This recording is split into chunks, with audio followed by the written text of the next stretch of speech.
तो निकाह की तरगीब असल तो कंवारी लड़कियों से ही है, जो नबी ने तरगीब दी है। वो मोहब्बत ज़्यादा करती हैं और फिर हदीस में आता है उनकी औलाद ज़्यादा होती है, बच्चे ज़्यादा होंगे। और तकसीर नस्ल ख़ुद शरीयत में एक बहुत बड़ी एक तरगीबी चीज़ है कि नस्ल को ज़्यादा होना चाहिए। तो बेवा या जो तलाक़ याफ्ता है वो एजड होती है, उसके ज़्यादा औलाद, वो आपको ज़्यादा औलाद नहीं दे सकती। लेकिन इसके साथ साथ ख़ुद नबी का अमल क्या है कि आपने सिर्फ़ एक कंवारी से निकाह किया, बाकी सारी तलाक़ याफ्ता और बेवा से ही निकाह किया है।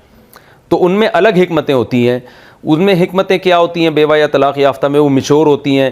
ख़ास तौर पर जिसको एक दफ़ा तलाक़ हो चुकी है, वो उसके बारे में इम्कान होता है कि वो दोबारा वो गलतियाँ नहीं दोहराएगी जिनकी बेस पे तलाक़ हुई है। वो एक तजर्बा कर चुकी है। और कंवारी लड़की जो है मिचोर नहीं होती, उसको संभालना मुश्किल होता है, उसके नखरे भी ज़्यादा होते हैं। तो बहुत सारी हिकमतें बेवा और तलाक़ याफ्ता में हैं। तो इसका हल हमारे नबी ने ख़ुद बता दिया है कि भाई दोनों से करो, कंवारी से भी करो, बेवा से भी करो। जो किसी भी मसलहत से तुम्हें मुनासिब लगें उनमें से दो दो तीन तीन चार चार से निकाह करो। तो बाज़ दफ़ा मसलहत ये होती है कि भाई मुझे नस्ल ज़्यादा चाहिए और मुझे जो है ना उसकी तरफ अट्रैक्शन बहुत ज़्यादा हो, तो वो कंवारी में है।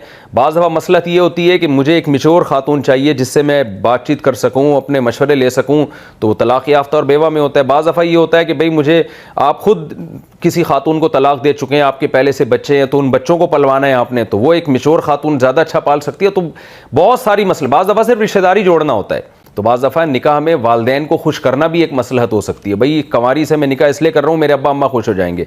तो एक शादी अब्बा अम्मा को खुश करने के लिए कंवारी से करें, एक शादी फिर आप तलाक़ याफ्ता से करें ताकि नबी की तलाक़ याफ्ता वाली खातून से निकाह करने की सुन्नत भी ज़िंदा हो। तीसरी शादी आप किसी ऐसी बेवा से करें जिसके बच्चे भी हों, तो नबी की हज़रत उम्मे सलमा से जो निकाह करने की सुन्नत है और उनके बच्चे पालने की सुन्नत है वो भी ज़िंदा हो जाएगी। और एक शादी आप बिज़नेस के नुक्ता नज़र से किसी खातून से कर लें जिनके पास पैसा बहुत हो और लेकिन आप जैसा नेक ईमानदार आदमी उनको चाहिए हो ताकि वो सही तरह इन्वेस्ट कर सकें, तो वहाँ भी आप शादी कर लें। तो हज़रत खदीजा से निकाह करने वाली सुन्नत भी ज़िंदा हो जाएगी। और अगर आपने एक ही करनी है, नहीं भी दूसरी करनी नहीं है, तो फिर अम्मा अब्बा की बात माने, वो कह रहे हैं कंवारी से करो, तो फिर कंवारी से कर लें आप।